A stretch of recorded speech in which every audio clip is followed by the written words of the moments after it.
Right, well, stay with us, Ed, because a little while ago we heard from Russian Foreign Ministry, which claims that it's found evidence of biological weapons being developed in Ukraine that Moscow says are funded by the US. Let's listen in.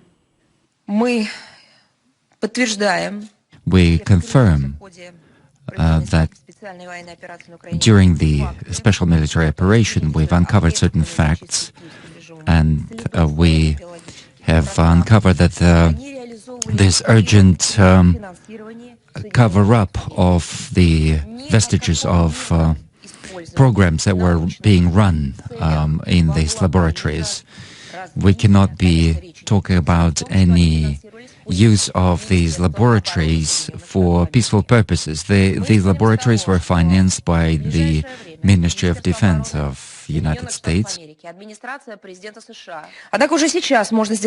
We can make a conclusion that in the Ukrainian labs close to our borders, components of biological weapons were being developed.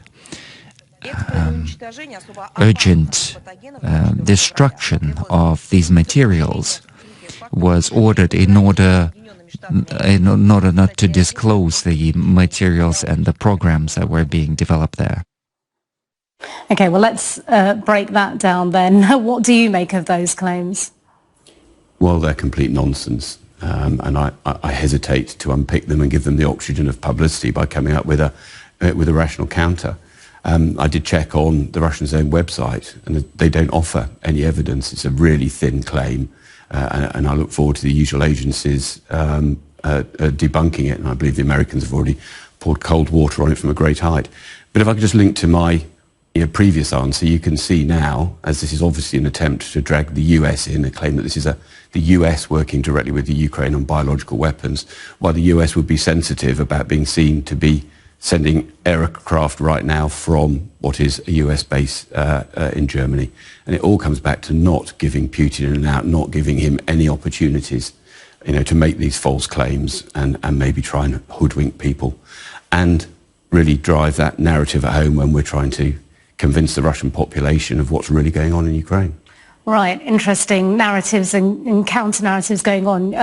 If we talk about the reaction then, you say that that's already had cold water poured over it. What do you know about that? Well, I believe the Americans have come out and said this is nonsense. It's only hours old. It was sort of breaking overnight, and I think you carried that TV statement live. That's only about an hour ago, isn't it? But I wouldn't expect the Americans to do much more because of the rationale I outlined earlier on. It's an awful question. When did you stop beating your wife? The more you try and answer it, the more it looks like the claims were plausible.